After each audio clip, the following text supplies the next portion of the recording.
respire. Donner la vie est le plus beau cadeau qui soit. Voir grandir son enfant, le voir s'épanouir, est pour les parents une source de grande satisfaction.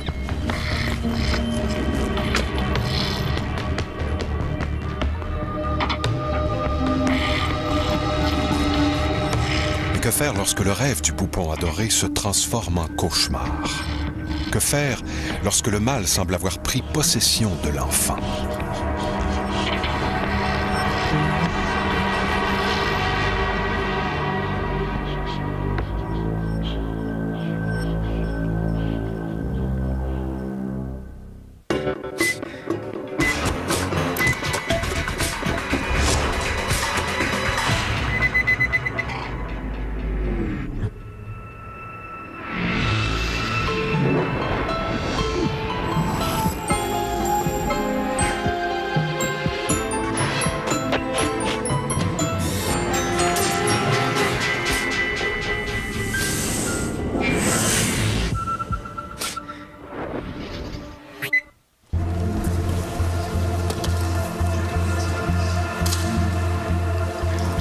Dans le rituel du baptême, on dit que la personne renonce en quelque sorte au péché et au mal, et donc ainsi étant comme plongée dans le Christ, revêtant le Christ, elle est en quelque sorte assurée de la victoire sur tous les esprits mauvais. Quand je discerne, par exemple, que ce qui les tourmente, c'est une maladie mentale, moi, je vais leur apporter un secours spirituel, mais j'ai la conviction que le démon ne rend jamais malade. C'est une personne malade qui va relier sa maladie au démon. Les manifestations des gens qui sont possédés, c'est souvent une forme de violence verbale qu'on détecte en premier lieu. Les yeux, souvent, c'est dans les yeux que ça se sent. Les yeux ne sont plus les mêmes. Et les gens qui sont autour de ces personnes-là, tout d'un coup, ont l'impression qu'ils sont plus en présence de la même personne. L'histoire vécue par les membres de la famille Laprate-Roy est troublante. Pourtant, rien ne laissait présager un tel destin pour cette petite famille, semblable à tant d'autres. Au moment où je suis tombée enceinte de Marie-Claude, Éric et moi, on était nouvellement mariés, déjà un jeune couple amoureux, avec un enfant. J'avais un fils d'1 an, Cédric. L'accouchement de Marie-Claude a été difficile parce que ça a été long, ça a été douloureux. Les médecins ont été obligés de la sortir in extremis. Et là, Marie-Claude respirait pas bien, elle avait des sécrétions, le nez obstrué, donc ils ont été obligés de dégager les voies respiratoires. Dès les premières heures de vie de Marie-Claude, Annick ressent une impression étrange. En présence de sa fille, Annick se sent soudainement tenaillée par une angoisse, une peur qu'elle n'arrive pas à s'expliquer. J'étais seule avec elle, puis un beau moment intime avec son bébé. Puis à un moment donné, je l'ai sentie se réveiller, donc elle commençait à se bouger. Puis elle avait encore les yeux fermés, mais là, je me suis mis à avoir peur, et je sais pas pourquoi. J'avais le cœur qui battait rapidement. Et là, je me disais, ben voyons. Puis là, elle a ouvert les yeux, et quand elle a ouvert les yeux, c'est un regard froid et dur, une pupille très, très, très dilatée. Et ça m'a fait peur, ça m'a saisi. C'est vraiment pas le regard d'un bébé naissant qu'on s'attend de voir. Puis dans la nuit, elle m'a appelé. Puis elle venait de demander qu'on y retire Marie-Claude parce qu'elle a dit qu'elle n'avait pas aimé ce qu'elle avait vécu avec elle. Elle avait l'impression qu'il y avait quelque chose avec Marie-Claude. Puis elle avait eu peur. Et là, j'ai tenté de me raisonner en disant, ben voyons, ça n'a pas de sens, c'est un bébé naissant. Là, fait que je me suis mis à chanter, à la cajoler, mais mon cœur battait de plus en plus vite et là, je suis devenue inconfortable. Donc, j'ai appelé l'infirmière pour qu'elle vienne chercher Marie-Claude pour le temps que je me ressaisisse un peu. Au départ, avec Marie-Claude, elle était beaucoup malade. Bon, il y avait souvent à pleurer beaucoup, puis elle dormait pas bien. Puis elle nous pétait des crises assez hors de l'ordinaire, que je dirais. Le problème avec ça, c'est que ça pouvait être spontané.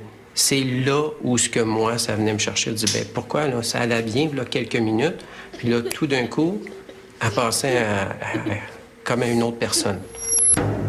Il existe des phénomènes qu'on appelle les cas de possession, où des entités, ou enfin des âmes, cohabitent de façon très intense avec une personne humaine. Et ces phénomènes-là se produisent pour toutes sortes de raisons. Le premier étant un très grand déséquilibre énergétique, souvent aussi psychologique, jusqu'à un certain point chez la personne qui est possédée, si on peut utiliser ce terme-là.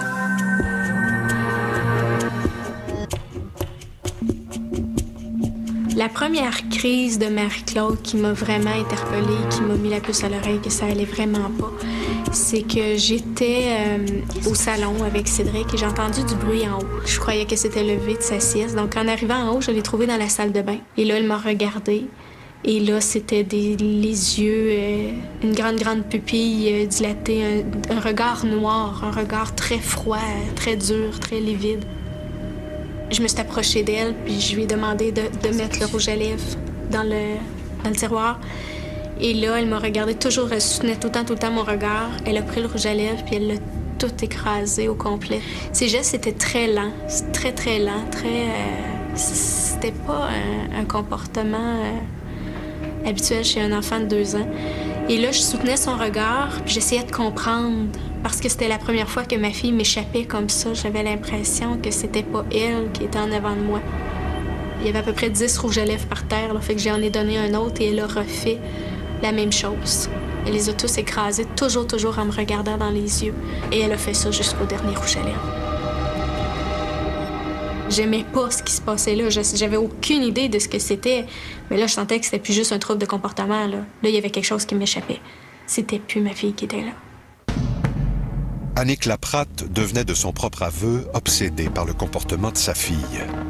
Elle guettait chaque petit signe et appréhendait à chaque fois la crise.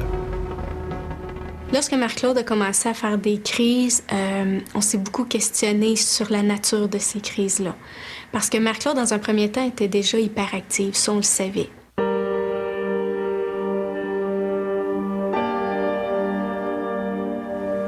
Ce qui arrivait à un moment donné, sans qu'on s'en attende, subitement comme ça, elle changeait de comportement, radicalement. Donc, ce qui se passait, c'est que Marie-Claude devenait de plus en plus hyperactive, sa voix devenait de plus en plus aiguë. Et là, elle pouvait commencer à être dans une colère là, vraiment incroyable. Je pense que je m'en ai pas vraiment rendu compte moi-même. Ça n'a pas venu de moi. C'est surtout Annick qui me faisait réfléchir à tout ça, puis voir, regarde, il s'est passé telle chose. Puis moi, j'étais plutôt du genre à essayer de dire, ben non, voyons, ça va se replacer, elle est tout petite, en vieillissant, ça va s'améliorer, ces crises vont s'en aller. J'essayais plutôt tout d'atténuer ça, puis de pas vraiment voir. Ce qui m'inquiétait là-dedans, c'est le fait que lorsque la crise était terminée et qu'elle revenait à elle, Marie-Claude n'avait aucun souvenir de ce qu'elle avait fait. Donc, je soupçonnais un problème psychiatrique ou quelque chose de plus profond, de plus sérieux. Il y a des phénomènes qu'on dit psychotiques parce que ce n'est pas réel, comme des hallucinations qui surviennent chez n'importe qui. Chez les enfants, il faut toujours être très prudent avant de parler de maladie mentale et de psychose. Parce que les enfants ont vraiment une imagination et ça les amène à se créer des mondes parfois très fantaisistes. La différence, c'est quand ils sont capables de revenir dans la réalité. Et dire ça, c'est mon compte, puis par ailleurs, il y a la réalité. C'est les enfants qui restaient trop souvent dans un monde imaginaire qui les éloigne de la réalité, là, ça penche plus vers la maladie à ce moment-là. Chaque expérience, qu'elle soit visible ou invisible, peu importe, elle devient une représentation pour la personne qui la vit. Alors, chaque expérience est reçue selon son vécu, est reçue selon son expérience, selon sa mentalité, son éducation, sa culture. Il y en a bien des choses là-dedans. Alors, si c'est reçu dans un récipient déjà perturbé mentalement, je suis pas sûr que ça donne des beaux résultats. Dès son plus jeune âge, Marie-Claude adopte un comportement étrange. Elle dort très mal et déambule dans la maison, alors que tout le monde est couché, en marmonnant des paroles incompréhensibles. Et lorsqu'elle arrive à s'endormir, Marie-Claude se réveille en plein milieu de la nuit en hurlant à plein poumon. Marie-Claude était différente, en ce sens qu'on voyait que son humeur changeait trop rapidement. À un moment donné, je dis à mon épouse, je dis peut-être que ce serait mieux de consulter parce qu'il y a quelque chose qui ne va pas là. Parce que tu peux pas changer de caractère en 2-3 secondes. Là. Fait que Marie-Claude, c'est ce qu'on s'était aperçu à ce moment-là. Les gens qui sont possédés ont la plupart du temps conscience qu'ils sont possédés. Donc, c'est très désagréable et c'est très inconfortable et très difficile à vivre pour ces personnes-là. Et surtout, quand les phénomènes se produisent assez fréquemment, en moins de 2, une parole, un geste peut faire en sorte qu'il y a un revirement de situation et où l'âme qui possède prend la place de l'autre. Et tout d'un coup, a sa propre personnalité et change la donne et l'interaction avec l'environnement et l'entourage. Tu l'as eu, bravo, c'est beau! La première crise auquel Éric a assisté, c'était un beau soir d'été. On avait passé vraiment une belle journée à l'extérieur, tout allait bien, Marc-Claude allait vraiment bien. J'étais en train de faire un casse-tête avec Marc-Claude. On était assis à terre, on avait beaucoup de plaisir, c'était le fun, puis elle riait, je donnais ses morceaux, puis c'était une maniaque de casse-tête. Puis tout d'un coup, pour aucune raison, elle s'est levée, elle m'a regardé. Puis là, à ce moment-là, quand elle m'a regardé, c'était froid comme regard. Je me suis senti en voulant dire, ben voyons, qu'est-ce qu'elle a? Puis tout d'un coup, elle s'est juste élancée, puis j'ai reçu une bonne claque contre la face. J'entends Éric me crier « Annick ». Tu sais, comme « Annick, viens ici, ça presse ». Je suis allée le rejoindre dans le corridor et là, j'ai vu Marc-Claude qui était en petite boule de fœtus. Puis à un moment donné, elle a ouvert les yeux et c'était encore ce même regard-là, froid et vide. Puis elle s'est levée tranquillement. Je me souviens, c'était quasiment comme au ralenti, là, tu sais. Et là, elle s'est mise à regarder partout dans la maison, comme si c'était la première fois qu'elle regardait la maison. Elle semblait pas nous reconnaître, elle semblait pas là, reconnaître les lieux, donc elle observait partout autour d'elle. Ça nous a vraiment cloués sur place. Là, c'était très, très évident que c'était plus notre fille qui était là. À ce moment-là, j'ai eu peur. C'était une peur. C'est venu me chercher en dedans. J'ai pas aimé ça, là. Puis c'est Annick, elle a pris la relève tout de suite à ce moment-là pour aller aider Marc-Claude. Ce que je faisais à ce moment-là, c'est que je l'assoyais sur moi. Et là, je prenais son visage entre mes mains et je la forçais à me regarder. Et je répétais toujours, Marc-Claude, reste avec nous, regarde-moi, tu sais, je t'aime, reste avec maman, reste avec nous. Puis à un moment donné, je sentais ses muscles se détendre. Là, oups, là, elle pouvait se mettre à pleurer, puis elle s'accotait sur moi. C'était passé, c'était terminé. Et là, elle revenait à elle tranquillement. Et souvent, elle pouvait se mettre à pleurer, mais tout doucement. Tu sais, des larmes coulaient, puis là, elle était épuisée. Souvent, elle mettait sa tête sur mon épaule, puis souvent, elle disait « Maman, qu'est-ce qui s'est passé? » Et donc, elle n'avait aucun souvenir de ce qu'elle venait de faire. C'est extrêmement difficile en tant que mère d'assister à ces crises-là, parce que en tant que mère, ce qu'on veut, c'est le bonheur de nos enfants. On veut qu'ils soient heureux, on veut qu'ils soient en santé. Donc, d'assister à ça, d'être impuissant, de juste être là, puis de constater que son enfant nous quitte comme ça, puis qu'il entre dans cette violence-là, dans cette violence physique-là, dans cette violence verbale-là, c'est épouvantable. C'est épouvantable. Malgré les moments difficiles, Annick Laprate apprend une nouvelle qui lui donne une petite lueur d'espoir. Annick est enceinte de son 3e enfant. Il s'agit d'une bonne nouvelle pour le couple, car c'est dans l'amour que lui porte son conjoint Éric qu'Annick puise la force de continuer à se battre pour sa fille Marie-Claude. C'est certain que j'avais quelques appréhensions. J'avais peur de ce premier contact-là visuel. J'avais peur de retrouver les mêmes yeux. Est-ce que Ariane allait avoir les mêmes troubles de comportement que Marc-Claude? Est-ce que c'était génétique? Est-ce que j'allais avoir un autre enfant qui aurait besoin d'un suivi psychiatrique? J'avais quelques appréhensions, mais en même temps, c'était assez contradictoire comme émotion. La joie d'attendre un nouvel enfant est vite assombrie par les crises de Marie-Claude qui perdurent et qui s'intensifient.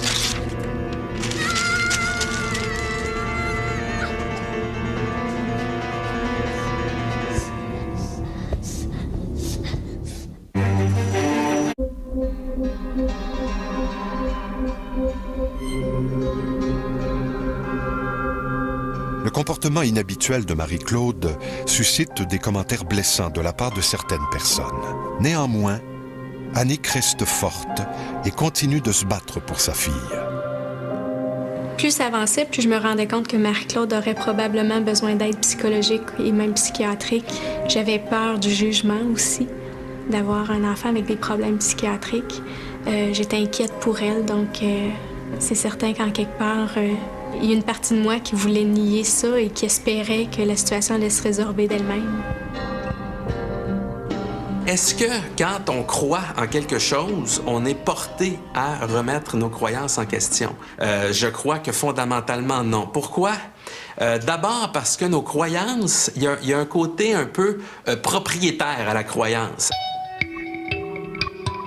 À force d'être répétée, une croyance s'intègre à l'ensemble de ce qu'on connaît sur le monde et, évidemment, s'intègre aussi à ce que nous sommes.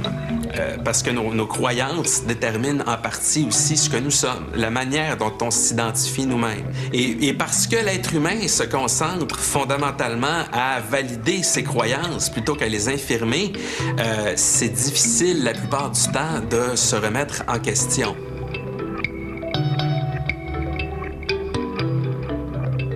Ça fait 20 ans que je rencontre des gens en tant que médium. Et il y a beaucoup de gens qui vivent des phénomènes qui ne peuvent pas s'expliquer. Donc, ce qui fait qu'ils n'osent pas en parler. C'est de l'invisible qui t'arrive à un niveau perceptible. Qu'est-ce que je fais avec ça? Alors, on se garoche vers les médiums. Et puis ça, il faut les choisir des fois. Si on regarde la question de la possession, souvent les gens vont se poser la question, est-ce que c'est possible que les enfants vivent des phénomènes de possession? Moi, mon réflexe, c'est plutôt de voir le contexte qui pourrait mener un enfant à se penser possédé. C'est-à-dire que la possession n'arrive pas dans un milieu où on n'est pas préparé à être possédé. C'est-à-dire qu'il y a souvent une croyance derrière. Souvent, on va voir peut-être même les parents qui vont participer. Donc, lorsqu'on parle de la possession des enfants, pour moi, il y a une dynamique derrière, qui va être une dynamique familiale, une dynamique sociale, qui va créer cette certitude qu'on est en face d'une possession. Suite aux terribles crises de Marie-Claude, Annick découvre par hasard un article de magazine où il est question de troubles de comportement qui pourraient être liés à l'âme. La dame en question expliquait dans cet article-là qu'elle pouvait entrer en contact avec les âmes pour aider les personnes qui éprouvaient des problèmes de comportement ou des situations difficiles dans leur vie. Donc, avec ce qu'on venait de vivre, tout de suite, cet article-là m'a interpellée parce que moi, tout ce que je voyais, c'était difficultés, problèmes de comportement, tout ça. Et je me suis dit, on a peut-être une piste. C'est autour de ce temps-là qu'elle commençait à me dire, peux-tu croire qu'il y aurait des entités qui prennent Marie-Claude? Qu'une entité prend le corps de ton enfant, ça, tu veux même pas y penser. Là. Tu dis, ben voyons donc, là, ça se peut pas. Je trouve effectivement que les gens croient un peu trop rapidement, étant donné le vaste étalage sur Internet, dans tous les médias, sur le sujet. Par contre, moi, ce que je préfère, c'est les gens qui ont un bon sens critique et puis qui doutent, finalement. C'est ma clientèle préférée. J'adore ça parce qu'on peut aller plus loin, on peut sentir les choses, on peut approfondir, se questionner, faire des fouilles, j'aime ça. Ça, c'est important, selon moi, d'avoir un sens critique dans ce domaine-là, parce qu'il y a des charlatans. Et puis, comment le savoir si c'est des charlatans? À un moment donné, on est venu à Montréal rencontrer une personne qui était libérateur énergétiquement, était capable de rentrer en contact avec les entités qui pouvaient prendre le corps d'une personne. Il pouvait nous aider.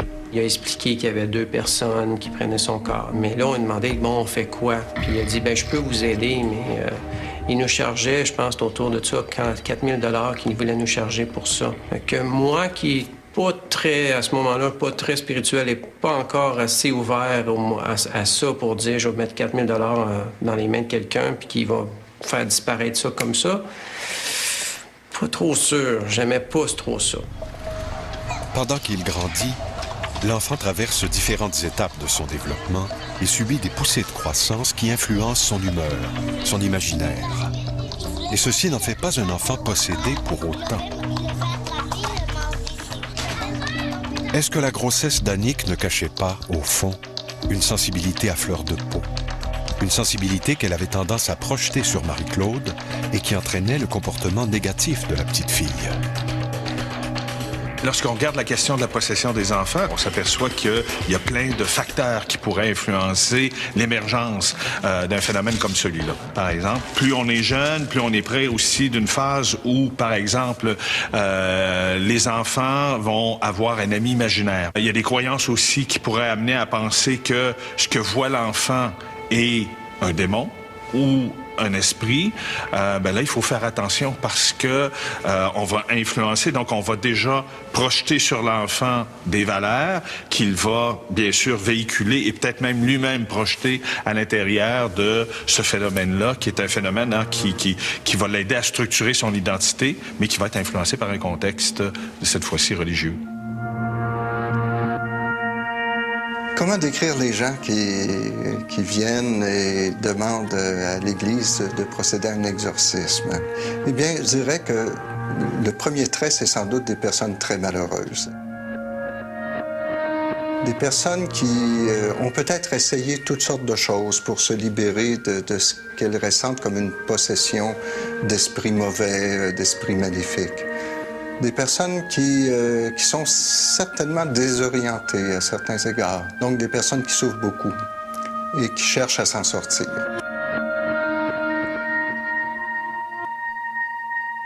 On ne donne jamais un exorcisme à un malade psychologique. Mais s'il se présentait une situation où tous les éléments m'amènent à discerner qu'il y a une véritable possession, c'est sûr que je demanderais à l'évêque une permission de l'exorciser ou de trouver quelqu'un qui pourrait pratiquer l'exorcisme. Les autorités ecclésiastiques reconnaissent l'existence de cas de possession. Elles dispensent même une formation qui permet à certains membres de l'Église d'offrir soutien et réconfort à ceux qui en ont besoin. Moi, ici, à Québec, depuis 7-8 ans, je reçois à peu près toutes les personnes qui ont fait des demandes et ça va à peu près une 40aine par année. Ça prend toujours une permission de l'évêque du lieu et une permission pour chaque situation précise quand il s'agit d'un exorcisme véritable. Mais c'est rare, hein? Parce que les personnes qui auraient besoin d'exorcisme, on les voit pas. Je t'exorcise, créature du sel, par le Dieu vivant. Le rituel romain d'exorcisme se fait par un prêtre qui récite des prières très précises.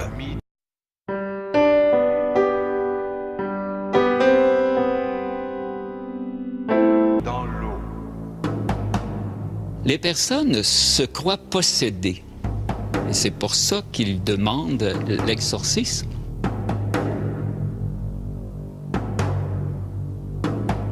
Alors, moi, le discernement que j'ai à faire, c'est d'essayer de saisir par quoi la personne exactement elle est tourmentée. Et là, il y a toute une série de réalités qui peuvent arriver. Soit du démon, soit des démons, soit des esprits méchants, soit des entités méchantes. Je vais apporter un secours à la personne, je vais l'écouter, je vais l'inviter à faire référence à Dieu qui l'habite. Mais quand la personne elle est tourmentée par une obsession mineure, par une fausse interprétation, moi, je crois que c'est ma responsabilité de défaire une interprétation fausse. Face aux crises de Marie-Claude qui s'intensifient, Annick Laprate vit des heures difficiles. Sa santé physique et psychologique s'en ressent.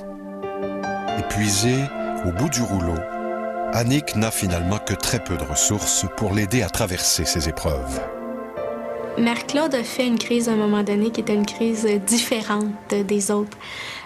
J'étais en bas, à la cuisine, et là, j'entends une espèce de fouillis en haut. Et quand j'ai ouvert la chambre était dans un fouillis total. Et là, Marie-Claude me regarde, et elle était très calme, et c'était elle-même. Elle n'avait pas changé de personnalité, puis elle me dit « Maman, c'est pas moi. » Puis elle me dit « C'est Axime. » Puis là, je dis « Axime? C'est qui Axime? » Puis là, elle me pointe vers le garde-robe, et elle me dit « C'est lui. » Évidemment, moi, je vois personne. Elle dit « C'est mon ami. » Elle me dit « Mais il est pas gentil. » Elle dit « Pas gentil, Axime. » Elle dit « Lui, il est pas gentil, mais son ami est gentil. » que je bonne, il y en a 2 en plus. Pour moi, ça a été un moment de joie. Parce que pour la première fois, Marc-Claude voyait soit des amis imaginaires. À l'époque, je pensais que c'était des amis imaginaires ou peut-être des âmes errantes, mais au moins, il n'avait pas pris son corps. Il n'avait pas atteint sa personnalité.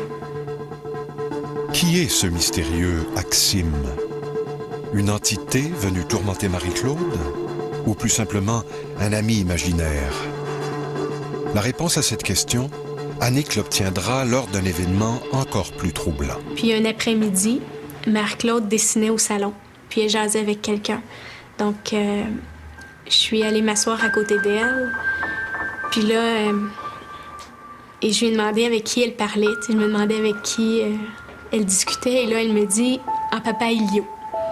Et mon grand-père s'appelle, on l'appelait affectueusement le grand-papa Silvio. Et mon grand-père est décédé plusieurs années avant la naissance de Marc-Claude. Puis on n'avait pas comme tel de photos de lui dans la maison, là, à part dans les albums, là, mais c'était pas... donc elle pouvait pas connaître mon grand-père. Donc pour nous, ça a été un moment magique parce que pour nous, c'était la preuve que Marc-Claude avait la capacité de voir les âmes. Et pour nous, ça a été... pour la première fois, je lui ai pas dit de les faire partir. Je la savais tourner à la maison avec quelques appréhensions parce que je savais que j'avais des choses à régler avec Marc-Claude. Le retour à la maison ne se passe pas comme l'avait espéré Annick. Bien au contraire. Annick doit affronter une nouvelle crise de Marie-Claude. Cédric et Marc-Claude jouaient ensemble à la balle. J'avais Ariane qui était bébé naissant dans mes bras. Et à un moment donné, Marc-Claude s'est mis à rouler la balle de plus en plus vite et de plus en plus fort.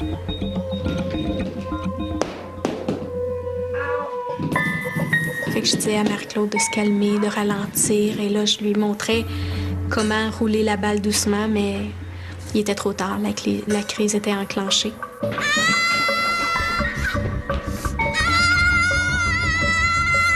Cédric pleurait, Marie-Claude criait, Ariane pleurait évidemment à cause de ces cris-là, donc j'ai été obligée de laisser Ariane par terre, puis de prendre Marc-Claude et maîtriser Marc-Claude pour pouvoir protéger mon fils et ramener Marc-Claude avec nous. Évidemment, c'est extrêmement difficile pour les parents de vivre une telle situation. Ce qu'on observe, c'est que les parents, à ce moment-là, ont l'impression, face à leur enfant, d'un très grand malaise, comme si leur enfant n'était à la fois plus leur enfant. Et c'est souvent une des premières références, c'est que le parent ne sent plus cet échange amoureux entre lui et son enfant. Au lendemain de cette nouvelle crise, Annick se tourne vers la médecine traditionnelle. Elle emmène donc Marie-Claude chez son pédiatre. Nous étions dans la salle d'attente. Ça faisait déjà un bon 2 heures qu'on attendait, donc Marc-Claude était hyperactive, passait en dessous des chaises, déchirait les revues. Donc, elle était très difficile à contenir et j'osais pas la contenir non plus parce que je voulais pas déclencher de crise là dans la salle d'attente. Dès les premières minutes, le médecin m'a tout de suite dit que Marc-Claude était hyperactive et qu'elle aurait besoin d'un suivi pour hyperactivité. Donc, j'essayais de lui expliquer les crises qu'elle faisait. Mais plus j'essayais de m'expliquer, et là, Marc-Claude faisait beaucoup de bruit, il déchirait le papier sur la table, sautait, tout ça. Et à un moment donné, il a pris sa main et il a mis la main sur Marie-Claude. On va dire, tu arrêtes maintenant de bouger. Et là, c'est terminé. Donc là, c'était l'autre personnalité qui a pris la relève. Et tout de suite, moi, je l'ai pris dans mes bras. Puis à un moment donné, ça s'est calmé, les soubresauts ont arrêté. Et elle s'est couchée sur moi. Puis elle s'est endormie sur moi. Quand j'ai levé la tête, le médecin nous regardait, il était complètement... il était sous le choc. Et c'est là qu'il m'a annoncé qu'on venait d'assister à une dépersonnalisation.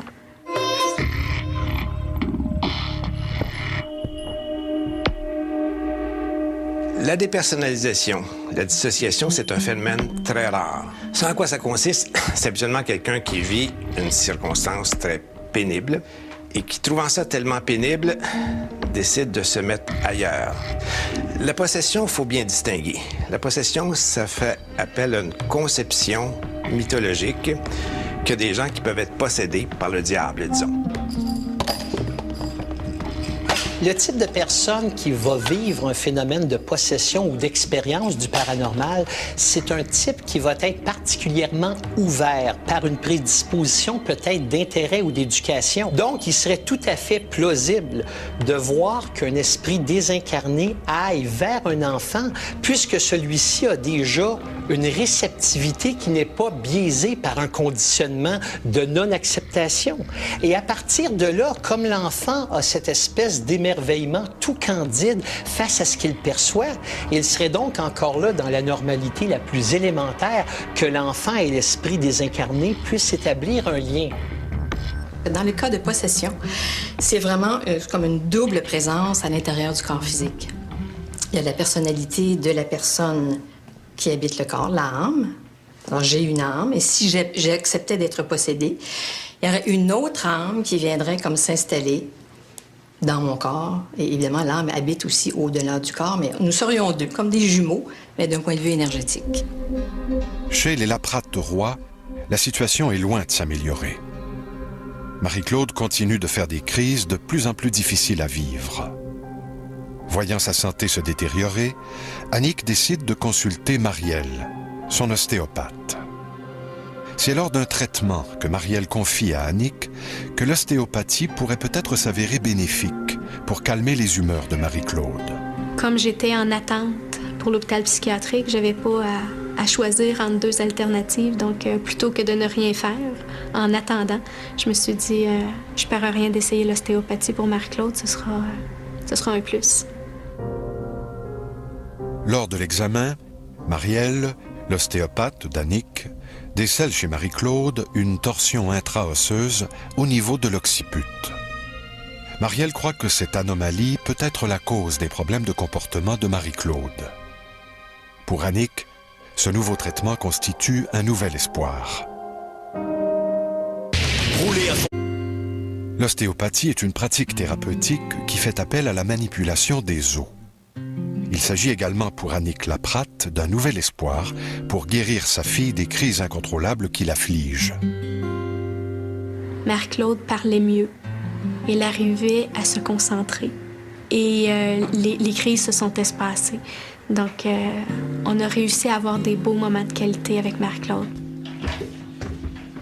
Tandis que Marie-Claude débute ses traitements d'ostéopathie, Annick et Éric reçoivent un coup de téléphone qu'ils n'attendaient plus.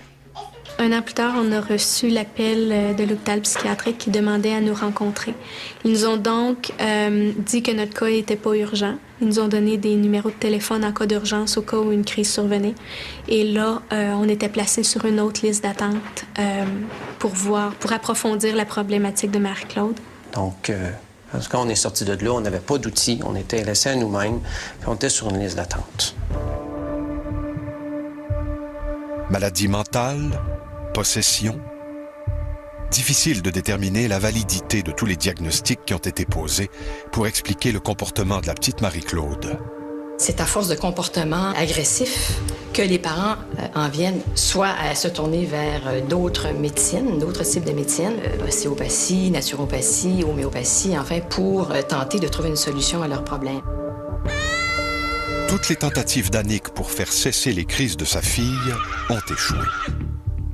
Bien que les traitements d'ostéopathie aient permis une amélioration dans le comportement général de Marie-Claude, les crises persistent.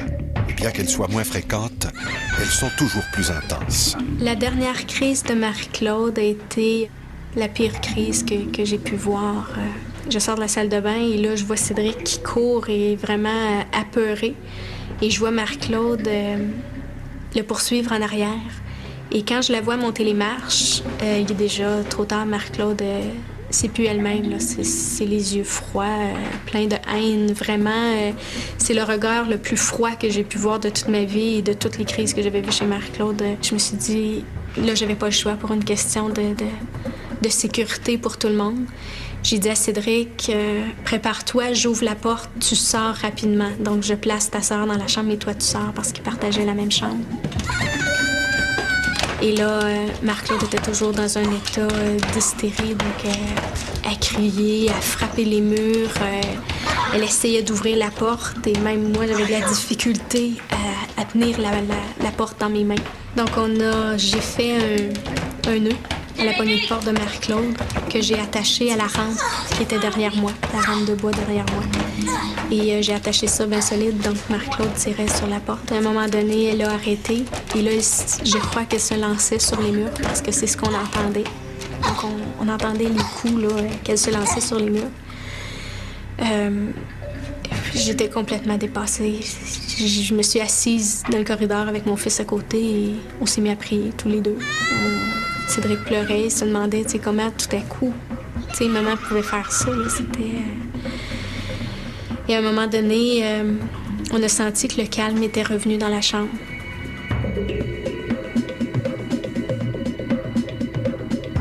Et quand j'ai ouvert la porte, Marc-Claude ne dormait pas. Je m'attendais à ce qu'elle dorme, mais elle était assise. Et il y avait du sang par terre, il y avait du sang sur les murs.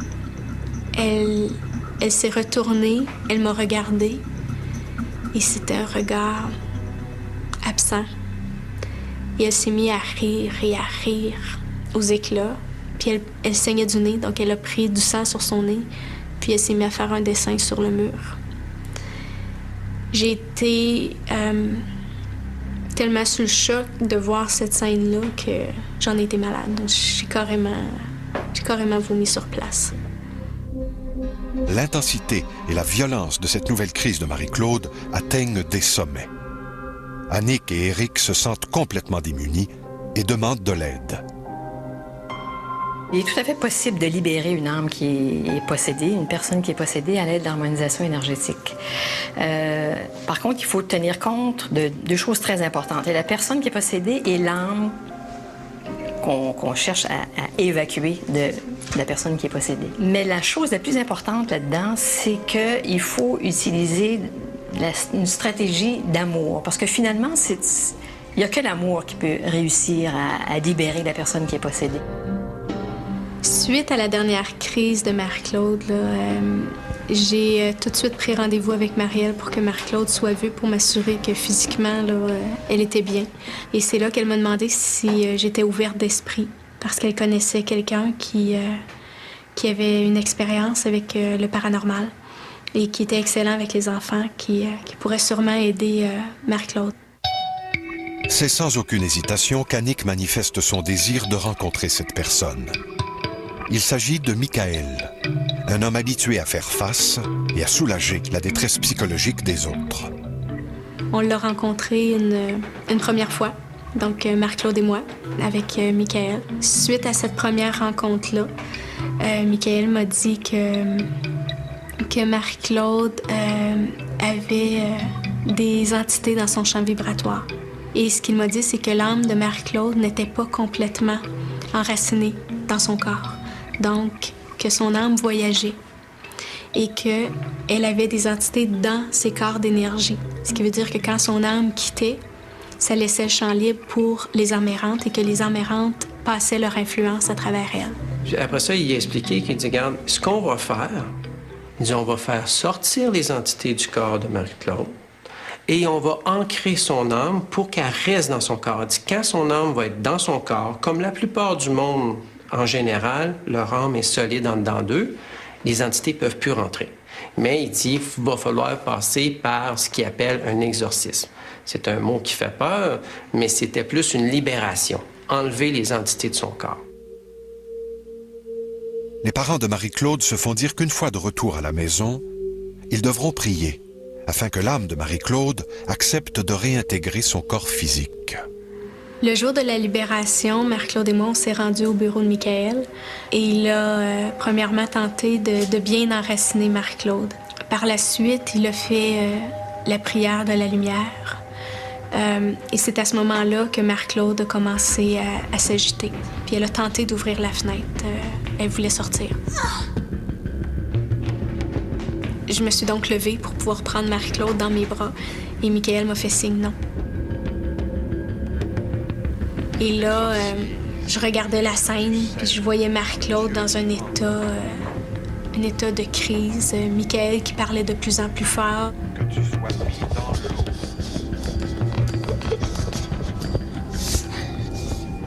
Je trouvais ça difficile de regarder ça. Ça ressemblait à une scène de film, et pour moi, c'était irréel. Pour moi, ça se pouvait pas. C'était difficile pour moi d'absorber tout ça. Et ça devenait toujours de plus en plus intense. L'énergie était palpable dans la pièce. Et à un moment donné, je l'ai senti exprimer haut et fort, commander aux entités de quitter maintenant, de quitter les corps de Marie-Claude.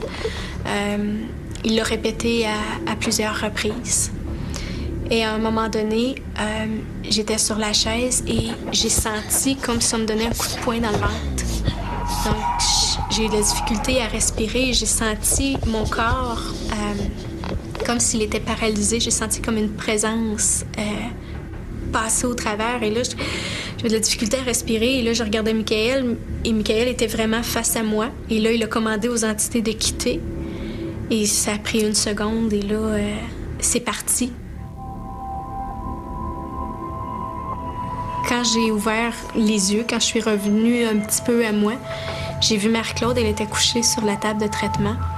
Michael était au-dessus d'elle, puis il faisait des mouvements avec ses mains. Et là, j'ai vu Marie-Claude, les yeux fermés, elle dormait, là, mais paisible. Elle avait les joues rouges. Elle avait les cheveux tout trempés, elle était toute mouillée. Mais elle avait l'air d'un ange. Vraiment, un ange au repos. Elle était belle, mais détendue comme je l'avais jamais vue. Et c'est là que Michael m'a dit « Voici ta fille ».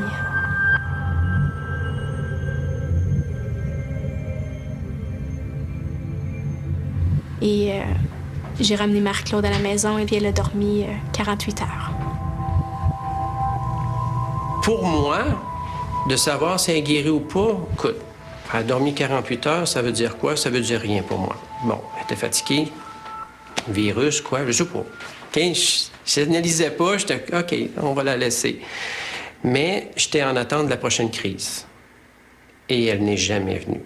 Puis je pense que ça a été fini, là. On n'a jamais eu de crise, jamais eu d'autres problèmes. C'était fini à partir de ce moment-là. Mais moi, ça m'a pris beaucoup de temps. Parce que t'attends. OK, ça fait 1 semaine, 2, 1 mois. Là, c'est pas grave, ça va arriver, là. Ça se peut pas que ce soit parti. Ça m'a pris plusieurs mois. À un moment donné, je pense que je me suis réveillé. À un moment donné, je dis « Ah, elle n'en a plus, là. Elle n'a plus de crise, là. C'est fini, là. » Après que Marie-Claude ait été libérée de l'autre âme qui l'occupait, c'est devenu une petite fille, je dirais, plus que normale, très intelligente, qui a des dons de peinture, qui est super gentille, super affectueuse, puis il n'y a jamais eu d'autre chose, là. Son caractère ne change pas du jour au lendemain, ou d'une minute à l'autre, là. Même si son petit frère est après, des fois impatiente, ce qu'elle n'était pas avant. Découvrez les toutes dernières technologies utilisées par les agents d'investigation pour retracer les criminels. Voyez les nouveaux épisodes d'Experts en crime dans un instant à Canal D.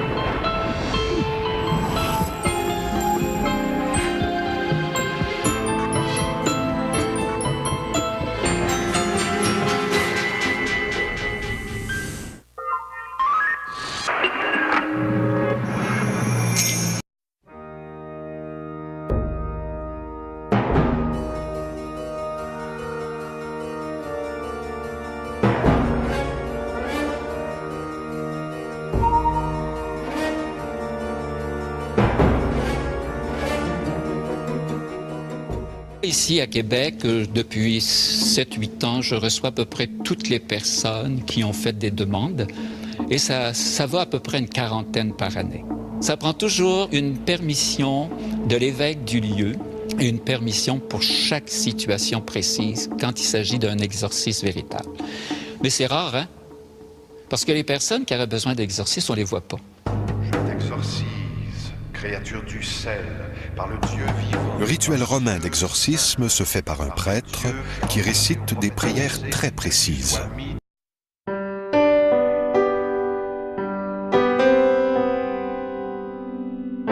Dans l'eau. Les personnes se croient possédées. Et c'est pour ça qu'ils demandent l'exorcisme.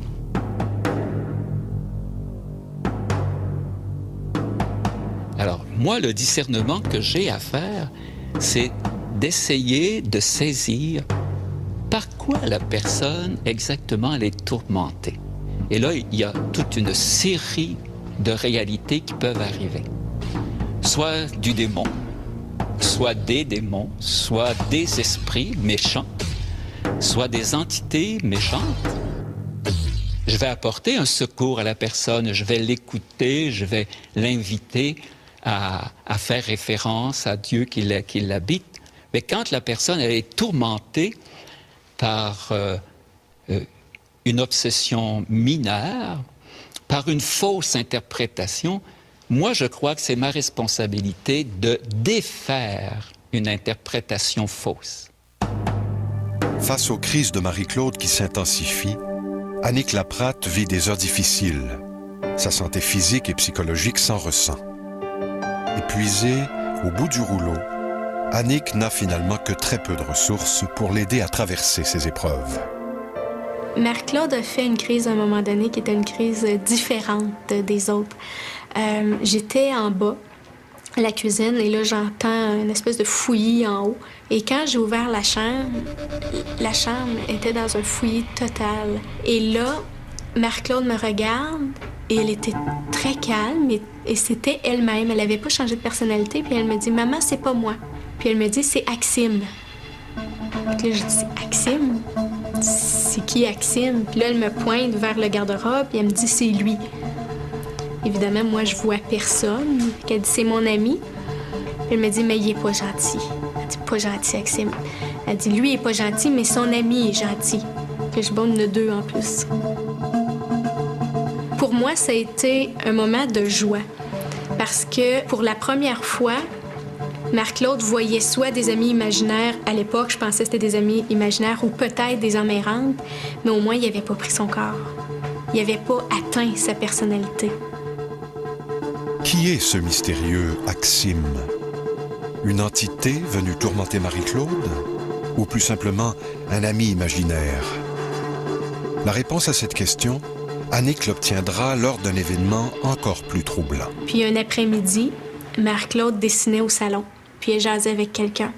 Donc, je suis allée m'asseoir à côté d'elle. Puis là, et je lui ai demandé avec qui elle parlait. Je me demandais avec qui elle discutait. Et là, elle me dit « En papa Ilio ». Et mon grand-père s'appelle, on l'appelait affectueusement le grand-papa Silvio. Et mon grand-père est décédé plusieurs années avant la naissance de Marie-Claude. Puis on n'avait pas comme tel de photos de lui dans la maison, là, à part dans les albums, là, mais c'était pas... donc elle pouvait pas connaître mon grand-père. Donc pour nous, ça a été un moment magique parce que pour nous, c'était la preuve que Marie-Claude avait la capacité de voir les âmes. Et pour nous, ça a été... pour la première fois, je lui ai pas dit de les faire partir. Je la savais tourner à la maison avec quelques appréhensions parce que je savais que j'avais des choses à régler avec Marie-Claude. Le retour à la maison ne se passe pas comme l'avait espéré Annick. Bien au contraire. Annick doit affronter une nouvelle crise de Marie-Claude. Cédric et Marie-Claude jouaient ensemble à la balle. J'avais Ariane qui était bébé naissant dans mes bras. Et à un moment donné, Marie-Claude s'est mise à rouler la balle de plus en plus vite et de plus en plus fort.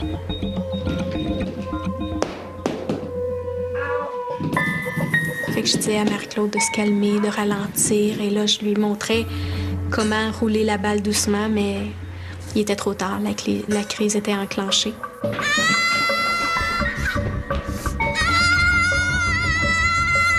Cédric pleurait, Marie-Claude criait, Ariane pleurait évidemment à cause de ces cris-là, donc j'ai été obligée de laisser Ariane par terre. puis de prendre Marie-Claude et maîtriser Marie-Claude pour pouvoir protéger mon fils et ramener Marie-Claude avec nous. Évidemment, c'est extrêmement difficile pour les parents de vivre une telle situation. Ce qu'on observe, c'est que les parents, à ce moment-là, ont l'impression, face à leur enfant, d'un très grand malaise, comme si leur enfant n'était à la fois plus leur enfant. Et c'est souvent une des premières références, c'est que le parent ne sent plus cet échange amoureux entre lui et son enfant. Au lendemain de cette nouvelle crise, Annick se tourne vers la médecine traditionnelle. Elle emmène donc Marie-Claude chez son pédiatre. Nous étions dans la salle d'attente. Ça faisait déjà un bon 2 heures qu'on attendait, donc Marie-Claude était hyperactive, passait en dessous des chaises, déchirait les revues. Donc, elle était très difficile à contenir et j'osais pas la contenir non plus parce que je voulais pas déclencher de crise là dans la salle d'attente. Dès les premières minutes, le médecin m'a tout de suite dit que Marie-Claude était hyperactive et qu'elle aurait besoin d'un suivi pour hyperactivité. Donc, j'essayais de lui expliquer les crises qu'elle faisait, mais plus j'essayais de m'expliquer, et là, Marie-Claude faisait beaucoup de bruit, il déchirait le papier sur la table, sautait, tout ça. Et à un moment donné, il a pris sa main et il a mis la main sur Marie-Claude. On va dire, tu arrêtes maintenant de bouger. Et là, c'est terminé. Donc là, c'était l'autre personnalité qui a pris la relève. Et tout de suite, moi, je l'ai pris dans mes bras. Puis à un moment donné, ça s'est calmé, les soubresauts ont arrêté. Et elle s'est couchée sur moi. Puis elle s'est endormie sur moi. Quand j'ai levé la tête, le médecin nous regardait, il était complètement...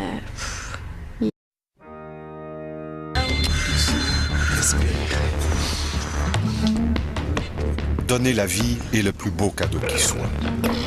Voir grandir son enfant, le voir s'épanouir, est pour les parents une source de grande satisfaction.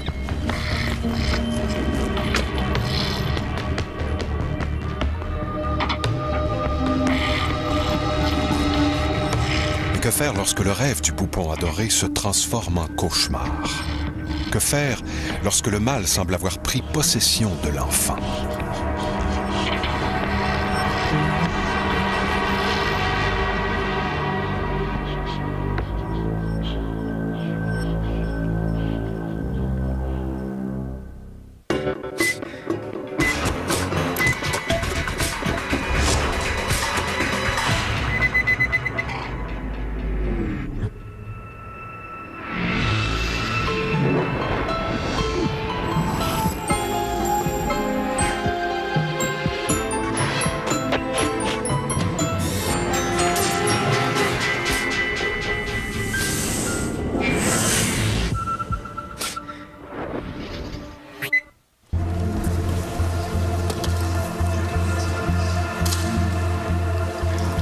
Dans le rituel du baptême, on dit que la personne renonce en quelque sorte au péché et au mal, et donc ainsi étant comme plongée dans le Christ, revêtant le Christ, elle est en quelque sorte assurée de la victoire sur tous les esprits mauvais. Quand je discerne, par exemple, que ce qui les tourmente, c'est une maladie mentale, moi, je vais leur apporter un secours spirituel, mais j'ai la conviction que le démon ne rend jamais malade. C'est une personne malade qui va relier sa maladie au démon. Les manifestations des gens qui sont possédés, c'est souvent une forme de violence verbale qu'on détecte en premier lieu. Les yeux, souvent, c'est dans les yeux que ça se sent. Les yeux ne sont plus les mêmes. Et les gens qui sont autour de ces personnes-là, tout d'un coup, ont l'impression qu'ils sont plus en présence de la même personne. L'histoire vécue par les membres de la famille Laprate-Roy est troublante. Pourtant, rien ne laissait présager un tel destin pour cette petite famille, semblable à tant d'autres. Au moment où je suis tombée enceinte de Marie-Claude, Éric et moi, on était nouvellement mariés, déjà un jeune couple amoureux, avec un enfant. J'avais un fils d'1 an, Cédric. L'accouchement de Marie-Claude a été difficile parce que ça a été long, ça a été douloureux. Les médecins ont été obligés de la sortir in extremis. Et là, Marie-Claude respirait pas bien, elle avait des sécrétions, le nez obstrué, donc ils ont été obligés de dégager les voies respiratoires. Dès les premières heures de vie de Marie-Claude, Annick ressent une impression étrange. En présence de sa fille, Annick se sent soudainement tenaillée par une angoisse, une peur, qu'elle n'arrive pas à s'expliquer. J'étais seule avec elle, puis un beau moment intime avec son bébé. Puis à un moment donné, je l'ai sentie se réveiller, donc elle commençait à se bouger. Puis elle avait encore les yeux fermés, mais là, je me suis mis à avoir peur, et je sais pas pourquoi. J'avais le cœur qui battait rapidement. Et là, je me disais, ben voyons. Puis là, elle a ouvert les yeux, et quand elle a ouvert les yeux, c'est un regard froid et dur, une pupille très, très, très dilatée. Et ça m'a fait peur, ça m'a saisi. C'est vraiment pas le regard d'un bébé naissant qu'on s'attend de voir. Puis dans la nuit, elle m'a appelé. Puis elle venait de demander qu'on y retire Marie-Claude parce qu'elle a dit qu'elle n'avait pas aimé ce qu'elle avait vécu avec elle.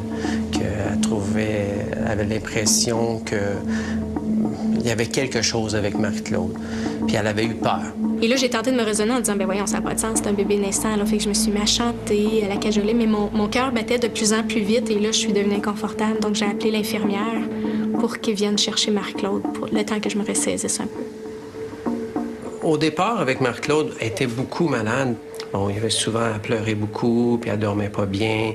Puis elle nous pétait des crises assez hors de l'ordinaire, que je dirais. Le problème avec ça, c'est que ça pouvait être spontané.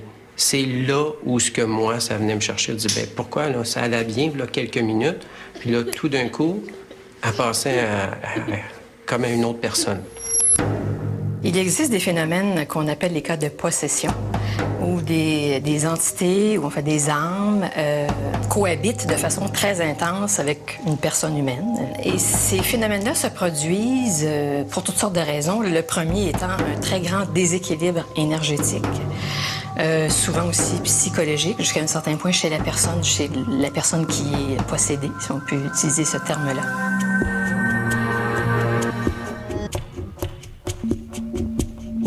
La première crise de Marie-Claude qui m'a vraiment interpellée, qui m'a mis la puce à l'oreille, que ça allait vraiment pas, c'est que j'étais au salon avec Cédric et j'ai entendu du bruit en haut. Je croyais qu'elle s'était levée de sa sieste. Donc, en arrivant en haut, je l'ai trouvée dans la salle de bain. Et là, elle m'a regardée. Et là, c'était les yeux, une grande pupille dilatée, un regard noir, un regard très froid, très dur, très livide. Je me suis approchée d'elle, puis je lui ai demandé de mettre le rouge à lèvres dans le tiroir. Et là, elle m'a regardée toujours, elle soutenait tout le temps mon regard. Elle a pris le rouge à lèvres, puis elle l'a tout écrasé au complet. Ses gestes étaient très lents, très lents, c'était pas un comportement habituel chez un enfant de 2 ans. Et là, je soutenais son regard, puis j'essayais de comprendre, parce que c'était la première fois que ma fille m'échappait comme ça. J'avais l'impression que c'était pas elle qui était en avant de moi. Il y avait à peu près 10 rouges à lèvres par terre, là, fait que j'en ai donné un autre et elle a refait la même chose. Elle les a tous écrasés, toujours en me regardant dans les yeux. Et elle a fait ça jusqu'au dernier rouge à lèvres. J'aimais pas ce qui se passait là. J'avais aucune idée de ce que c'était. Mais là, je sentais que c'était plus juste un trouble de comportement. Là, il y avait quelque chose qui m'échappait. C'était plus ma fille qui était là. Annick Laprate devenait de son propre aveu obsédée par le comportement de sa fille. Elle guettait chaque petit signe et appréhendait à chaque fois la crise. Lorsque Marie-Claude a commencé à faire des crises, on s'est beaucoup questionné sur la nature de ces crises-là. Parce que Marie-Claude, dans un premier temps, était déjà hyperactive, ça, on le savait.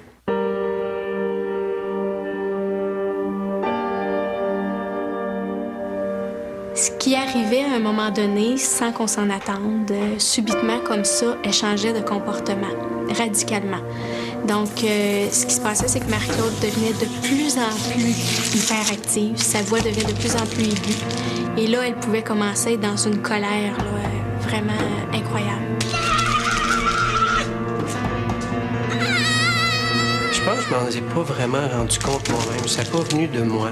C'est surtout Annick qui me faisait réfléchir à tout ça, puis voir, regarde, il s'est passé telle chose. Puis moi, j'étais plutôt du genre à essayer de dire, ben non, voyons, ça va se replacer, elle est tout petite, en vieillissant, ça va s'améliorer, ces crises vont s'en aller. J'essayais plutôt tout d'atténuer ça, puis de pas vraiment voir. Ce qui m'inquiétait là-dedans, c'est le fait que lorsque la crise était terminée et qu'elle revenait à elle, Marie-Claude n'avait aucun souvenir de ce qu'elle avait fait. Donc, je soupçonnais un problème psychiatrique ou quelque chose de plus profond, de plus sérieux. Il y a des phénomènes qu'on dit psychotiques parce que ce n'est pas réel, comme des hallucinations qui surviennent chez n'importe qui. Chez les enfants, il faut toujours être très prudent avant de parler de maladie mentale et de psychose. Parce que les enfants ont vraiment une imagination et ça les amène à se créer des mondes parfois très fantaisistes. La différence, c'est quand ils sont capables de revenir dans la réalité. Et dire ça, c'est mon conte, puis par ailleurs, il y a la réalité. C'est les enfants qui restaient trop souvent dans un monde imaginaire qui les éloigne de la réalité, là, ça penche plus vers la maladie à ce moment-là. Chaque expérience, qu'elle soit visible ou invisible, peu importe, elle devient une représentation pour la personne qui la vit.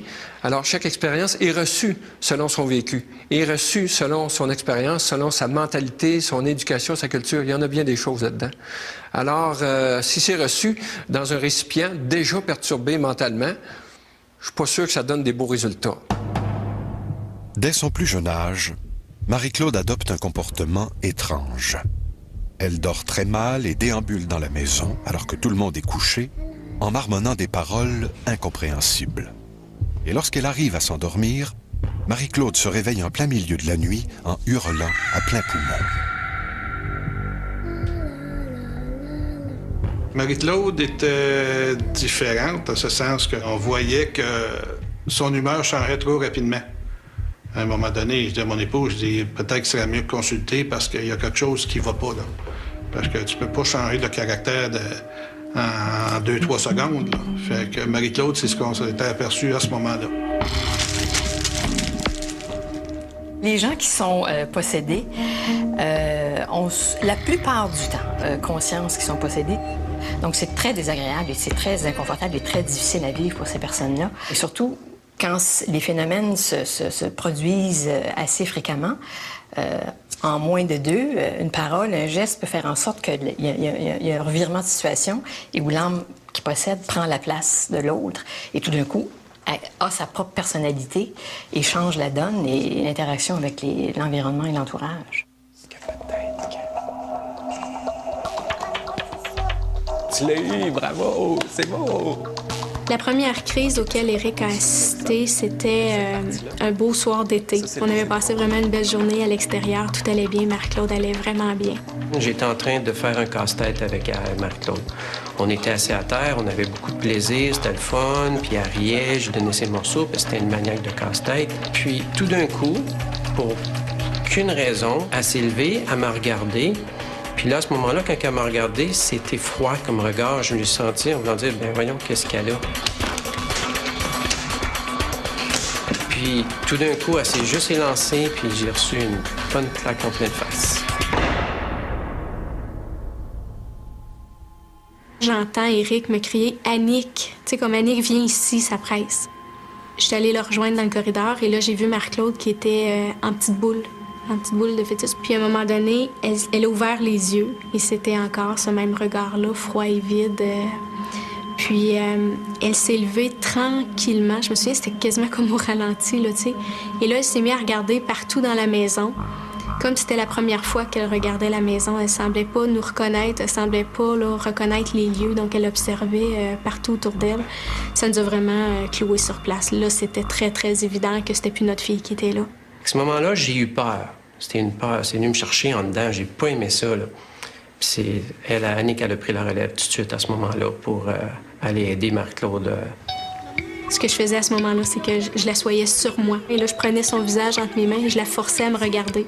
Et je répétais toujours, Marie-Claude, reste avec nous, regarde-moi, tu sais, je t'aime, reste avec maman, reste avec nous. Puis à un moment donné, je sentais ses muscles se détendre. Là, oups, là, elle pouvait se mettre à pleurer, puis elle s'accotait sur moi. C'était passé, c'était terminé. Et là, elle revenait à elle tranquillement. Et souvent, elle pouvait se mettre à pleurer, mais tout doucement. Des larmes coulaient, puis là, elle était épuisée. Souvent, elle mettait sa tête sur mon épaule, puis souvent, elle disait « Maman, qu'est-ce qui s'est passé? » Et donc, elle n'avait aucun souvenir de ce qu'elle venait de faire. C'est extrêmement difficile en tant que mère d'assister à ces crises-là, parce que En tant que mère, ce qu'on veut, c'est le bonheur de nos enfants. On veut qu'ils soient heureux, on veut qu'ils soient en santé. Donc, d'assister à ça, d'être impuissant, de juste être là, puis de constater que son enfant nous quitte comme ça, puis qu'il entre dans cette violence-là, dans cette violence physique-là, dans cette violence verbale-là, c'est épouvantable. C'est épouvantable. Malgré les moments difficiles, Annick Laprate apprend une nouvelle qui lui donne une petite lueur d'espoir. Annick est enceinte de son 3e enfant. Il s'agit d'une bonne nouvelle pour le couple, car c'est dans l'amour que lui porte son conjoint Éric qu'Annick puise la force de continuer à se battre pour sa fille Marie-Claude. C'est certain que j'avais quelques appréhensions. J'avais peur de ce premier contact-là visuel. J'avais peur de retrouver les mêmes yeux. Est-ce que Ariane allait avoir les mêmes troubles de comportement que Marie-Claude? Est-ce que c'était génétique? Est-ce que j'allais avoir un autre enfant qui aurait besoin d'un suivi psychiatrique? J'avais quelques appréhensions, mais en même temps, c'était assez contradictoire comme émotion. La joie d'attendre un nouvel enfant est vite assombrie par les crises de Marie-Claude qui perdurent et qui s'intensifient.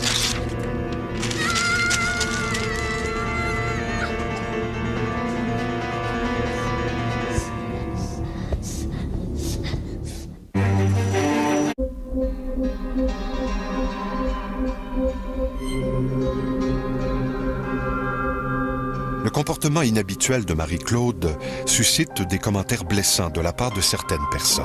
Néanmoins, Annick reste forte et continue de se battre pour sa fille. Plus ça avançait, plus je me rendais compte que Marie-Claude aurait probablement besoin d'aide psychologique et même psychiatrique. J'avais peur du jugement aussi, d'avoir un enfant avec des problèmes psychiatriques. J'étais inquiète pour elle, donc c'est certain qu'en quelque part, il y a une partie de moi qui voulait nier ça et qui espérait que la situation allait se résorber d'elle-même. Est-ce que quand on croit en quelque chose, on est porté à remettre nos croyances en question? Je crois que fondamentalement, non. Pourquoi? D'abord parce que nos croyances, il y a un côté un peu propriétaire à la croyance. À force d'être répétée, une croyance s'intègre à l'ensemble de ce qu'on connaît sur le monde et évidemment s'intègre aussi à ce que nous sommes.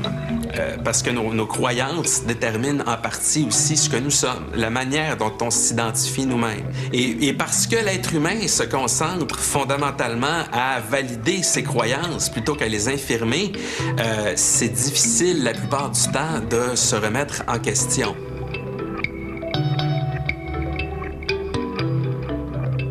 Ça fait 20 ans que je rencontre des gens en tant que médium.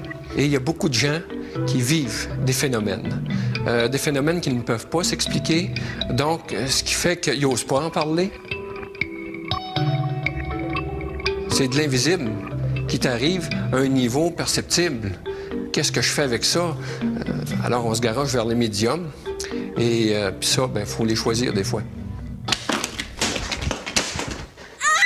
Si on regarde la question de la possession, souvent les gens vont se poser la question, est-ce que c'est possible que les enfants vivent des phénomènes de possession? Moi, mon réflexe, c'est plutôt de voir le contexte qui pourrait mener un enfant à se penser possédé. C'est-à-dire que la possession n'arrive pas dans un milieu où on n'est pas préparé à être possédé. C'est-à-dire qu'il y a souvent une croyance derrière. Souvent, on va voir peut-être même les parents qui vont participer. Donc, lorsqu'on parle de la possession des enfants, pour moi, il y a une dynamique derrière, qui va être une dynamique familiale, une dynamique sociale, qui va créer cette certitude qu'on est en face d'une possession. Suite aux terribles crises de Marie-Claude, Annick découvre par hasard un article de magazine où il est question de troubles de comportement qui pourraient être liés à l'âme. La dame en question expliquait dans cet article-là qu'elle pouvait entrer en contact avec les âmes pour aider les personnes qui éprouvaient des problèmes de comportement ou des situations difficiles dans leur vie. Donc, avec ce qu'on venait de vivre, tout de suite, cet article-là m'a interpellée parce que moi, tout ce que je voyais, c'était difficultés, problèmes de comportement, tout ça. Et je me suis dit, on a peut-être une piste. C'est autour de ce temps-là qu'elle commençait à me dire, peux-tu croire qu'il y aurait des entités qui prennent Marie-Claude? Qu'une entité prend le corps de ton enfant, ça, tu veux même pas y penser. Là. Tu dis, ben voyons donc, là, ça se peut pas. Je trouve effectivement que les gens croient un peu trop rapidement, étant donné le vaste étalage sur Internet, dans tous les médias, sur le sujet. Par contre, moi, ce que je préfère, c'est les gens qui ont un bon sens critique et puis qui doutent, finalement. C'est ma clientèle préférée. J'adore ça parce qu'on peut aller plus loin, on peut sentir les choses, on peut approfondir, se questionner, faire des fouilles, j'aime ça. Ça, c'est important, selon moi, d'avoir un sens critique dans ce domaine-là, parce qu'il y a des charlatans. Et puis, comment le savoir si c'est des charlatans? À un moment donné, on est venu à Montréal rencontrer une personne qui était libérateur énergétiquement, était capable de rentrer en contact avec les entités qui pouvaient prendre le corps d'une personne. Il pouvait nous aider. Il a expliqué qu'il y avait 2 personnes qui prenaient son corps. Mais là, on a demandé, bon, on fait quoi? Puis il a dit, ben je peux vous aider, mais il nous chargeait, je pense, autour de ça, 4 000 $ qu'il voulait nous charger pour ça. Que moi, qui pas très, à ce moment-là, pas très spirituel et pas encore assez ouvert à ça pour dire, je vais mettre 4 000 $ dans les mains de quelqu'un puis qui va faire disparaître ça comme ça. Pas trop sûr. J'aimais pas trop ça. Pendant qu'il grandit, l'enfant traverse différentes étapes de son développement et subit des poussées de croissance qui influencent son humeur, son imaginaire. Et ceci n'en fait pas un enfant possédé pour autant. Est-ce que la grossesse d'Annick ne cachait pas, au fond, une sensibilité à fleur de peau? Une sensibilité qu'elle avait tendance à projeter sur Marie-Claude et qui entraînait le comportement négatif de la petite fille. Lorsqu'on regarde la question de la possession des enfants, on s'aperçoit qu'il y a plein de facteurs qui pourraient influencer l'émergence d'un phénomène comme celui-là. Par exemple, plus on est jeune, plus on est près aussi d'une phase où, par exemple, les enfants vont avoir un ami imaginaire. Il y a des croyances aussi qui pourraient amener à penser que ce que voit l'enfant est un démon ou un esprit, ben là, il faut faire attention parce que on va influencer, donc on va déjà projeter sur l'enfant des valeurs qu'il va, bien sûr, véhiculer et peut-être même lui-même projeter à l'intérieur de ce phénomène-là, qui est un phénomène qui va l'aider à structurer son identité, mais qui va être influencé par un contexte, cette fois-ci, religieux. Comment décrire les gens qui viennent et demandent à l'Église de procéder à un exorcisme? Eh bien, je dirais que le premier trait, c'est sans doute des personnes très malheureuses. Des personnes qui ont peut-être essayé toutes sortes de choses pour se libérer de ce qu'elles ressentent comme une possession d'esprits mauvais, d'esprits maléfiques. Des personnes qui sont certainement désorientées à certains égards. Donc des personnes qui souffrent beaucoup et qui cherchent à s'en sortir.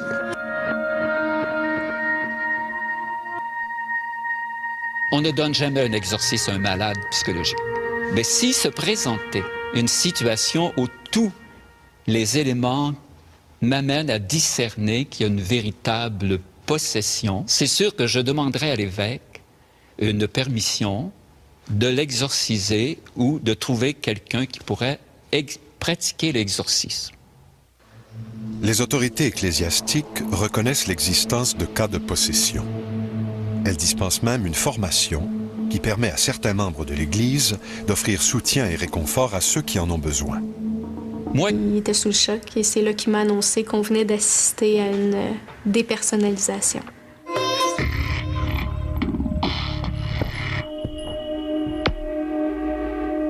La dépersonnalisation, la dissociation, c'est un phénomène très rare. Ce en quoi ça consiste, c'est habituellement quelqu'un qui vit une circonstance très pénible et qui, trouvant ça tellement pénible, décide de se mettre ailleurs. La possession, il faut bien distinguer. La possession, ça fait appel à une conception mythologique que des gens qui peuvent être possédés par le diable, disons. Le type de personne qui va vivre un phénomène de possession ou d'expérience du paranormal, c'est un type qui va être particulièrement ouvert par une prédisposition peut-être d'intérêt ou d'éducation. Donc, il serait tout à fait plausible de voir qu'un esprit désincarné aille vers un enfant puisque celui-ci a déjà une réceptivité qui n'est pas biaisée par un conditionnement de non-acceptation. Et à partir de là, comme l'enfant a cette espèce d'émerveillement tout candide face à ce qu'il perçoit, il serait donc encore là dans la normalité la plus élémentaire que l'enfant et l'esprit désincarné puissent établir un lien. Dans le cas de possession, c'est vraiment comme une double présence à l'intérieur du corps physique.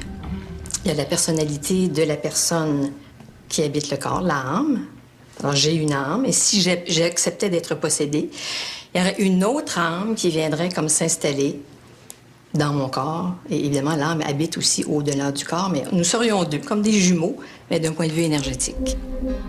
Chez les Laprade Roy, la situation est loin de s'améliorer. Marie-Claude continue de faire des crises de plus en plus difficiles à vivre. Voyant sa santé se détériorer, Annick décide de consulter Marielle, son ostéopathe. C'est lors d'un traitement que Marielle confie à Annick que l'ostéopathie pourrait peut-être s'avérer bénéfique pour calmer les humeurs de Marie-Claude.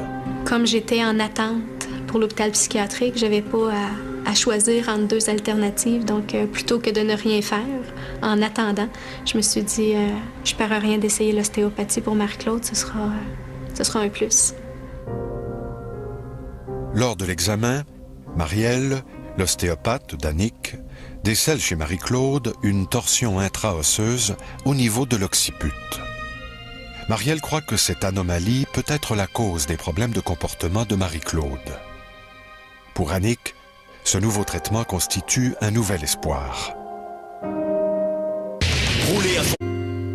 L'ostéopathie est une pratique thérapeutique qui fait appel à la manipulation des os. Il s'agit également pour Annick Laprade d'un nouvel espoir pour guérir sa fille des crises incontrôlables qui l'affligent. Marie-Claude parlait mieux. Elle arrivait à se concentrer. Et les crises se sont espacées. Donc, on a réussi à avoir des beaux moments de qualité avec Marie-Claude. Tandis que Marie-Claude débute ses traitements d'ostéopathie, Annick et Éric reçoivent un coup de téléphone qu'ils n'attendaient plus. Un an plus tard, on a reçu l'appel de l'hôpital psychiatrique qui demandait à nous rencontrer. Ils nous ont donc dit que notre cas n'était pas urgent. Ils nous ont donné des numéros de téléphone en cas d'urgence au cas où une crise survenait. Et là, on était placés sur une autre liste d'attente pour approfondir la problématique de Marie-Claude. Donc, quand on est sorti de là, on n'avait pas d'outils. On était laissés à nous-mêmes, puis on était sur une liste d'attente.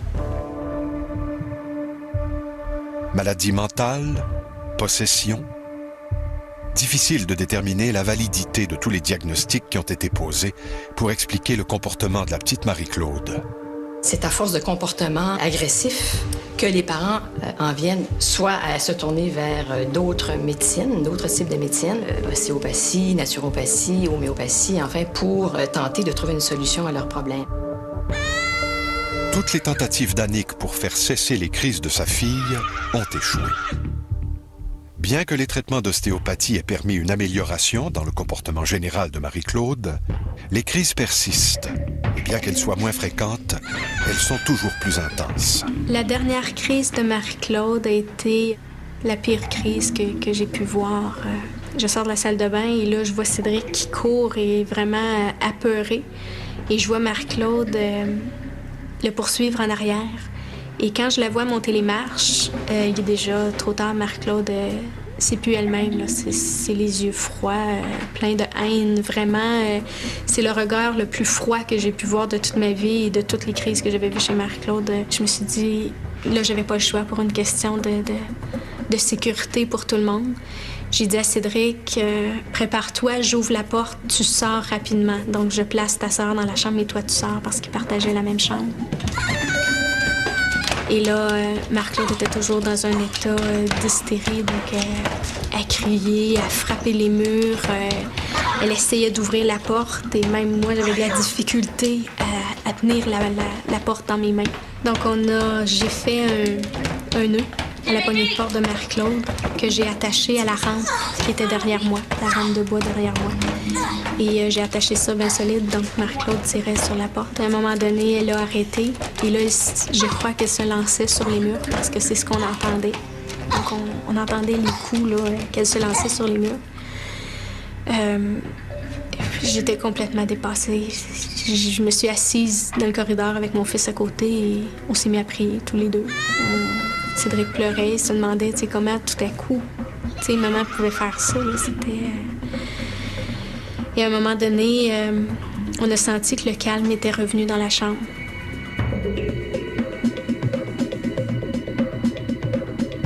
Et quand j'ai ouvert la porte, Marie-Claude ne dormait pas. Je m'attendais à ce qu'elle dorme, mais elle était assise.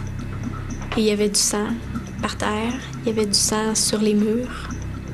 Elle s'est retournée. Elle m'a regardée. Et c'était un regard absent. Et elle s'est mise à rire et à rire aux éclats. Puis elle saignait du nez, donc elle a pris du sang sur son nez. Puis elle s'est mise à faire un dessin sur le mur. J'ai été tellement sous le choc de voir cette scène-là que j'en ai été malade. J'ai carrément vomi sur place. L'intensité et la violence de cette nouvelle crise de Marie-Claude atteignent des sommets. Annick et Éric se sentent complètement démunis et demandent de l'aide. Et elle s'est mise à rire et à rire aux éclats. Puis elle saignait du nez, donc elle a pris du sang sur son nez. Puis elle s'est mise à faire un dessin sur le mur. J'ai été tellement sous le choc de voir cette scène-là que j'en ai été malade. J'ai carrément vomi sur place. L'intensité et la violence de cette nouvelle crise de Marie-Claude atteignent des sommets. Annick et Éric se sentent complètement démunis et demandent de l'aide. Il est tout à fait possible de libérer une âme qui est possédée, une personne qui est possédée à l'aide d'harmonisation énergétique. Par contre, il faut tenir compte de deux choses très importantes. Il y a la personne qui est possédée et l'âme qu'on cherche à évacuer de la personne qui est possédée. Mais la chose la plus importante là-dedans, c'est qu'il faut utiliser une stratégie d'amour. Parce que finalement, il n'y a que l'amour qui peut réussir à libérer la personne qui est possédée. Suite à la dernière crise de Marie-Claude, j'ai tout de suite pris rendez-vous avec Marielle pour que Marie-Claude soit vue pour m'assurer que physiquement, elle était bien. Et c'est là qu'elle m'a demandé si j'étais ouverte d'esprit, parce qu'elle connaissait quelqu'un qui avait une expérience avec le paranormal et qui était excellent avec les enfants, qui pourrait sûrement aider Marie-Claude. C'est sans aucune hésitation qu'Annick manifeste son désir de rencontrer cette personne. Il s'agit de Michael, un homme habitué à faire face et à soulager la détresse psychologique des autres. On l'a rencontré une première fois, donc Marie-Claude et moi, avec Michael. Suite à cette première rencontre-là, Michael m'a dit que Marie-Claude avait des entités dans son champ vibratoire. Et ce qu'il m'a dit, c'est que l'âme de Marie-Claude n'était pas complètement enracinée dans son corps. Donc, que son âme voyageait et qu'elle avait des entités dans ses corps d'énergie. Ce qui veut dire que quand son âme quittait, ça laissait le champ libre pour les âmes errantes et que les âmes errantes passaient leur influence à travers elle. Après ça, il a expliqué qu'il dit, regarde, ce qu'on va faire, il dit, on va faire sortir les entités du corps de Marie-Claude et on va ancrer son âme pour qu'elle reste dans son corps. Il dit, quand son âme va être dans son corps, comme la plupart du monde en général, leur âme est solide en dedans d'eux, les entités ne peuvent plus rentrer. Mais il dit qu'il va falloir passer par ce qu'il appelle un exorcisme. C'est un mot qui fait peur, mais c'était plus une libération, enlever les entités de son corps. Les parents de Marie-Claude se font dire qu'une fois de retour à la maison, ils devront prier afin que l'âme de Marie-Claude accepte de réintégrer son corps physique. Conditionnement de non-acceptation. Et à partir de là, comme l'enfant a cette espèce d'émerveillement tout candide face à ce qu'il perçoit, il serait donc encore là dans la normalité la plus élémentaire que l'enfant et l'esprit désincarné puissent établir un lien. Dans le cas de possession, c'est vraiment comme une double présence à l'intérieur du corps physique. Il y a la personnalité de la personne qui habite le corps, l'âme. Alors, j'ai une âme, et si j'acceptais d'être possédée, il y aurait une autre âme qui viendrait comme s'installer dans mon corps. Et évidemment, l'âme habite aussi au-delà du corps, mais nous serions deux, comme des jumeaux, mais d'un point de vue énergétique. Chez les Laprate-Roy, la situation est loin de s'améliorer. Marie-Claude continue de faire des crises de plus en plus difficiles à vivre. Voyant sa santé se détériorer, Annick décide de consulter Marielle, son ostéopathe. C'est lors d'un traitement que Marielle confie à Annick que l'ostéopathie pourrait peut-être s'avérer bénéfique pour calmer les humeurs de Marie-Claude. Comme j'étais en attente pour l'hôpital psychiatrique, j'avais pas à choisir entre deux alternatives. Donc, plutôt que de ne rien faire, en attendant, je me suis dit, je perds rien d'essayer l'ostéopathie pour Marie-Claude, ce sera un plus.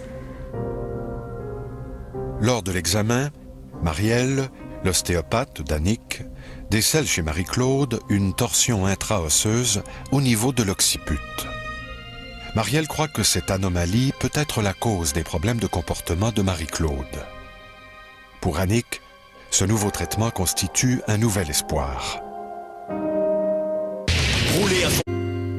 L'ostéopathie est une pratique thérapeutique qui fait appel à la manipulation des os. Il s'agit également pour Annick Laprate d'un nouvel espoir pour guérir sa fille des crises incontrôlables qui l'affligent. Marie-Claude parlait mieux. Elle arrivait à se concentrer. Et les crises se sont espacées. Donc, on a réussi à avoir des beaux moments de qualité avec Marie-Claude. Tandis que Marie-Claude débute ses traitements d'ostéopathie, Annick et Éric reçoivent un coup de téléphone qu'ils n'attendaient plus. Un an plus tard, on a reçu l'appel de l'hôpital psychiatrique qui demandait à nous rencontrer. Ils nous ont donc dit que notre cas n'était pas urgent. Ils nous ont donné des numéros de téléphone en cas d'urgence au cas où une crise survenait. Et là, on était placés sur une autre liste d'attente pour approfondir la problématique de Marie-Claude. Donc, en tout cas, on est sorti de là, on n'avait pas d'outils, on était laissés à nous-mêmes, puis on était sur une liste d'attente. Maladie mentale, possession. Difficile de déterminer la validité de tous les diagnostics qui ont été posés. Pénible, et qui, trouvant ça tellement pénible, décide de se mettre ailleurs. La possession, il faut bien distinguer. La possession, ça fait appel à une conception mythologique que des gens qui peuvent être possédés par le diable, disons. Le type de personne qui va vivre un phénomène de possession ou d'expérience du paranormal, c'est un type qui va être particulièrement ouvert par une prédisposition peut-être d'intérêt ou d'éducation. Donc, il serait tout à fait plausible de voir qu'un esprit désincarné aille vers un enfant puisque celui-ci a déjà une réceptivité qui n'est pas biaisée par un conditionnement de non-acceptation. Et à partir de là, comme l'enfant a cette espèce d'émerveillement tout candide face à ce qu'il perçoit, il serait donc encore là dans la normalité la plus élémentaire que l'enfant et l'esprit désincarné puissent établir un lien. Dans le cas de possession, c'est vraiment comme une double présence à l'intérieur du corps physique. Il y a la personnalité de la personne qui habite le corps, l'âme. Alors, j'ai une âme, et si j'acceptais d'être possédée, il y aurait une autre âme qui viendrait comme s'installer dans mon corps. Et évidemment, l'âme habite aussi au-delà du corps, mais nous serions deux, comme des jumeaux, mais d'un point de vue énergétique. Chez les Laprate-Roy, la situation est loin de s'améliorer. Marie-Claude continue de faire des crises de plus en plus difficiles à vivre. Voyant sa santé se détériorer, Annick décide de consulter Marielle, son ostéopathe. C'est lors d'un traitement que Marielle confie à Annick que l'ostéopathie pourrait peut-être s'avérer bénéfique pour calmer les humeurs de Marie-Claude. Comme j'étais en attente pour l'hôpital psychiatrique, j'avais pas à choisir entre deux alternatives. Donc, plutôt que de ne rien faire, en attendant, je me suis dit, je perds rien d'essayer l'ostéopathie pour Marie-Claude, ce sera un plus. Lors de l'examen, Marielle, l'ostéopathe d'Annick, décèle chez Marie-Claude une torsion intra-osseuse au niveau de l'occiput. Marielle croit que cette anomalie peut être la cause des problèmes de comportement de Marie-Claude. Pour Annick, ce nouveau traitement constitue un nouvel espoir. L'ostéopathie est une pratique thérapeutique qui fait appel à la manipulation des os. Il s'agit également pour Annick Laprate d'un nouvel espoir pour guérir sa fille des crises incontrôlables qui l'affligent. Marie-Claude parlait mieux. Elle arrivait à se concentrer. Et les crises se sont espacées. Donc, on a réussi à avoir des beaux moments de qualité avec Marie-Claude. Tandis que Marie-Claude débute ses traitements d'ostéopathie,